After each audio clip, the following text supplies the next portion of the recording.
Maman disait toujours, la vie c'est comme une boîte de chocolat. La première règle du Fight Club est, il est interdit de parler du Fight Club. My name's Bond. James Bond. Je suis ton père. Bienvenue dans ce nouveau numéro de votre rendez-vous hebdomadaire consacré au cinéma, c'est l'Instant Ciné et comme chaque semaine on se retrouve pour parler de toute l'actu ciné avec 5 infos que j'ai soigneusement sélectionnées pour vous et en seconde partie d'émission, je vous recommande un film à aller découvrir en ce moment dans les salles de cinéma. Alors sans plus attendre, on passe tout de suite aux actus. Notre première info nous est rapportée par Variety. Le site américain révèle que l'acteur Tobey Maguire incarnera le personnage de Charlie Chaplin dans le prochain film de Damien Chazelle, Babylone. Après La La Land et First Man, Damien Chazelle revient avec un prochain film avec un casting de fou, ça s'appelle Babylone donc, et Tobey Maguire intègre le casting du film pour incarner Charlie Chaplin. Si je dis pas de bêtises, Robert Downey Jr. avait déjà incarné cette célèbre figure du cinéma dans un film, il avait même été nommé aux Oscars. Continuons avec des nouvelles des prochains films Marvel et notamment du prochain film Les 4 Fantastiques. En effet, la super famille va revenir au cinéma et Deadline nous révèle que le réalisateur John Watts, qui était attaché au projet, il a réalisé la trilogie Spider-Man récemment avec le succès qu'on connaît de Spider-Man No Way Home qui est sorti en décembre dernier. Eh bien, il était attaché à ce projet, ce film Les 4 Fantastiques du côté de chez Marvel et ça ne sera finalement pas lui qui réalisera le futur film Marvel qui, de toute évidence, est désormais sans réalisateur. Alors le film n'est pas prévu pour tout de suite, je vous rassure, mais John Watts a dit qu'il souhaitait faire une pause. C'est vrai que le pauvre a enchaîné quand même 3 films Marvel, 3 films Spider-Man, des gros blockbusters, un gros budget, on peut comprendre qu'il a envie de se reposer un peu. Continuons avec un petit tour des bandes annonces de la semaine. Cette semaine, nous avons eu droit à la dernière bande annonce du film Jurassic World, le monde d'après, qui sort le 8 juin prochain en salle. Nous avons eu ensuite la première bande annonce pour le film Don Juan avec Tahar Rahim et Virginie Efira. Il sera présenté à Cannes et on le retrouvera le 23 mai dans les cinémas. Nous avons eu ensuite la bande annonce du film Don't Worry Darling, le prochain film d'Olivia Wilde, à retrouver le 28 septembre au cinéma. Puis une énième bande annonce pour le film d'animation DC Comics, Crypto et les super animaux avec Dwayne Johnson en VO qui fait la voix du chien de Superman, Crypto. Ça sera le 27 juillet au cinéma. Puis une toute première bande-annonce pour le nouveau film d'Arnaud Desplechin qui après Tromperie revient, un film en compétition à Cannes cette année et le 20 mai au cinéma. Ça s'appelle Frères et Sœurs et c'est avec Marion Cotillard.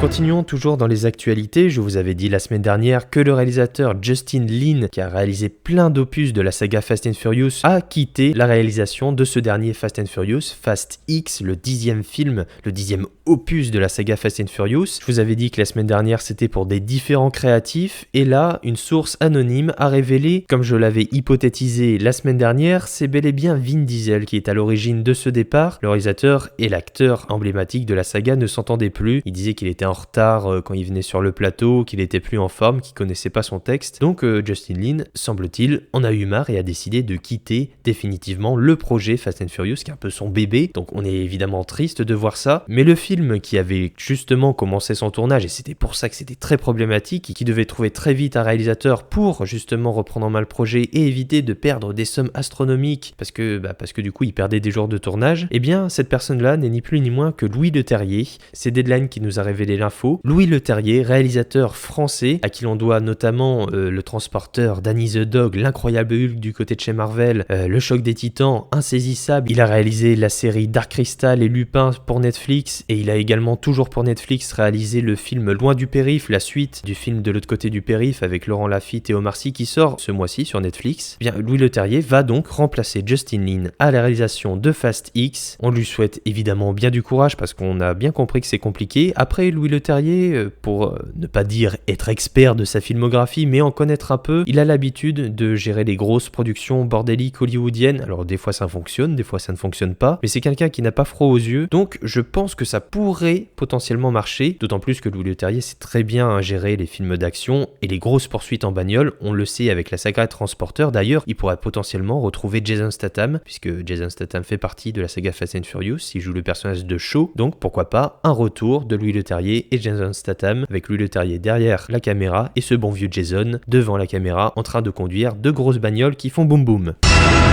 La dernière info concerne une bande-annonce que vous pouvez voir pour le moment en exclusivité dans les cinémas. Alors attention, pas dans tous les cinémas, justement il y a un peu un quiproquo et quelques polémiques là-dessus. C'est la bande-annonce du prochain film Avatar, le second film Avatar de James Cameron, Avatar The Way of Water, la voie de l'eau en français. Une bande-annonce que vous pouvez retrouver donc en exclusivité dans les salles de cinéma avant la projection du dernier film Marvel dont je vais très vite vous parler. Alors je dis qu'il y a un quiproquo parce que tous les cinémas qui diffusent ce film Marvel ne diffusent pas cette bande-annonce juste avant. Moi j'ai eu la chance de la voir et je dois dire que j'ai été ému, j'avais les larmes aux yeux devant cette bande-annonce qui est absolument onirique, féerique, magistrale. James Cameron va revenir en décembre avec ce nouveau Avatar, il va une fois de plus tout casser et ça promet vraiment quelque chose de sublime encore une fois. Donc je vous conseille, si vous souhaitez voir cette bande-annonce au cinéma, et vraiment je vous encourage à le faire, de vous renseigner au préalable. Je sais que le circuit CGR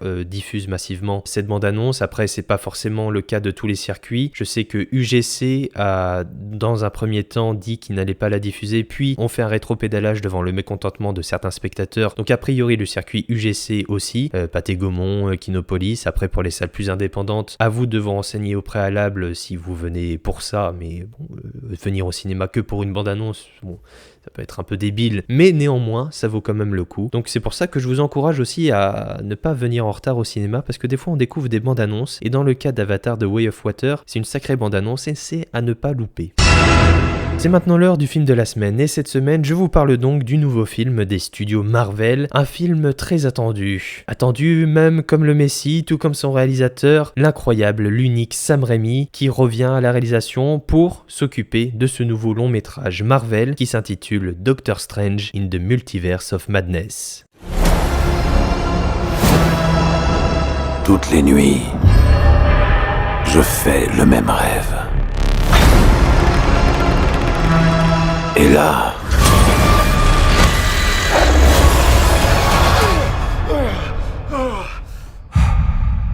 le cauchemar commence.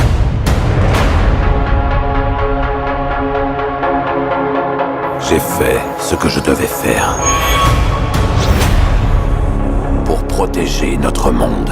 Vous ne pouvez pas tout contrôler, Strange. Vous avez ouvert le portail qui relie les univers. Et nous ignorons quels êtres ou quelles choses vont le franchir. Wanda, que savez-vous du multivers? Vision avait une théorie. Il pensait que c'était dangereux. Il avait raison. D'abord, pourquoi est-ce que ce film est aussi attendu par les aficionados des Marveleries en tout genre et à la fois des cinéphiles les plus pointus? Eh bien, parce qu'on a d'un côté un film qui fait suite à la première série des studios Marvel, WandaVision, qui promet d'explorer les moindres recoins du multivers, ce qui ravira bien sûr les fans des comic books. Et de l'autre côté, on a la promesse non pas d'un film d'horreur, mais un film avec des ambiances qui tendent vers le genre horrifique et surtout, par-dessus tout même, Sam Raimi à la réalisation. Parce que oui, le seul et l'unique Sam Raimi sort de sa retraite quasiment 10 ans après son dernier film pour diriger cette nouvelle production estampillée Marvel Studios. Le papa des films d'horreur culte Evil Dead de la trilogie Spider-Man du début des années 2000 revient ainsi avec sa double casquette idéale du réalisateur culte de films fantastiques et l'un des fondateurs du genre super-héroïque au cinéma. La promesse, vous l'aurez compris, est donc double. Et je dois dire que le film prend beaucoup de risques et il arrive à les surmonter avec brio. Et c'est réussi sur beaucoup de plans. Ce qui se dégage le plus du film, c'est sa générosité. Principalement dans la mise en scène, Sam Raimi s'amuse, s'autocite, revient à ses premiers amours en jouant habilement avec la caméra. On retrouve la caméra subjective pour faire vivre des démons virevoltants dans l'action. Il utilise des techniques de distorsion de l'image ou des collages et autres superpositions, ce qui donne finalement une véritable âme au film et s'inscrit parfaitement dans la thématique psychédélique que veut nous exposer le film avec les univers de magie et de multivers. Ce qui permet de rappeler au plus pointilleux Evil Dead certes, mais aussi d'innover en jouant avec les cadres, les ambiances, les mouvements de caméra et se sert même des reflets pour insuffler au récit une dimension horrifique. Car oui, elle est bien là, cette ambiance à base de zombies, jumpscares, fantômes, livres démoniaques et incantations mystiques, un vrai régal, c'est lisible et c'est surtout assez nouveau dans le le paysage des productions Marvel. C'est pour cela, je pense, que le film va marquer durablement les spectateurs parce qu'il se différencie en fait du lot global qu'on a l'habitude d'avoir avec Marvel. L'autre surprise de ce long métrage, c'est l'arc narratif et la place accordée au personnage de Wanda, la sorcière rouge, qui est définitivement le personnage le plus intéressant de l'univers Marvel. Et justement,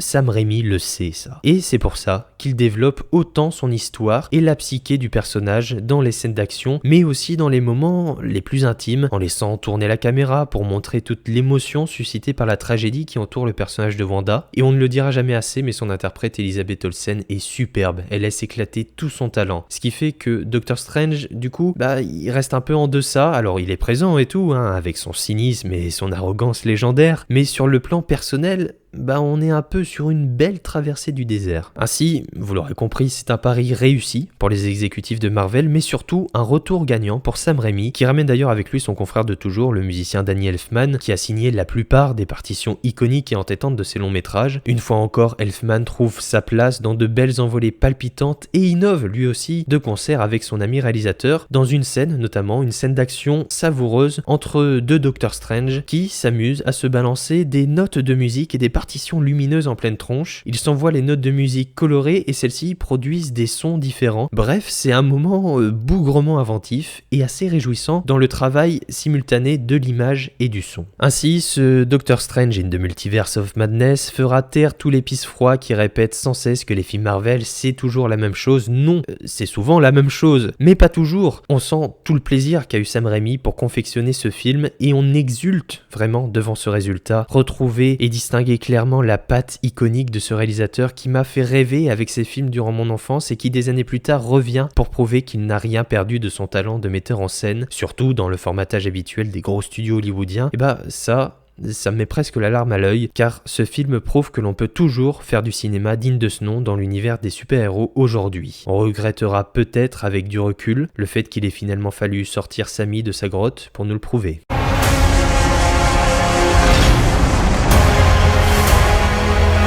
Je suis navré, Steven. Ta profanation de la réalité ne restera pas impunie.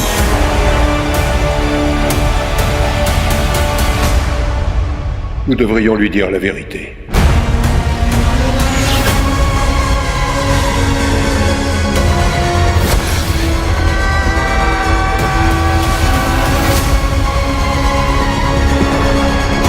Les choses viennent de t'échapper. Vous enfreignez les règles. Attention! Et vous devenez un héros. Quand je le fais, je deviens l'ennemi.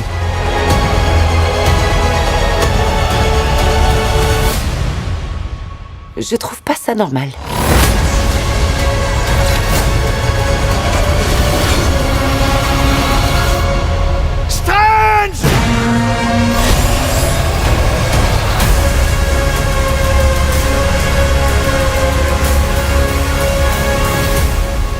Je vous remercie d'avoir écouté cette émission. Vous pouvez bien évidemment vous abonner pour avoir directement chaque émission dès leur sortie. Vous pouvez bien sûr me suivre sur Twitter et Instagram pour être au courant des dernières actus cinématographiques à la mode. Je vous mets les liens, comme d'habitude, en description. Voilà, bonne fin de semaine, bon week-end. On se retrouve la semaine prochaine pour un nouveau numéro de l'Instant Ciné, plein d'actu et plein de cinéma. Alors je vous dis à la semaine prochaine. Ça dépasse tout ce que j'ai pu imaginer.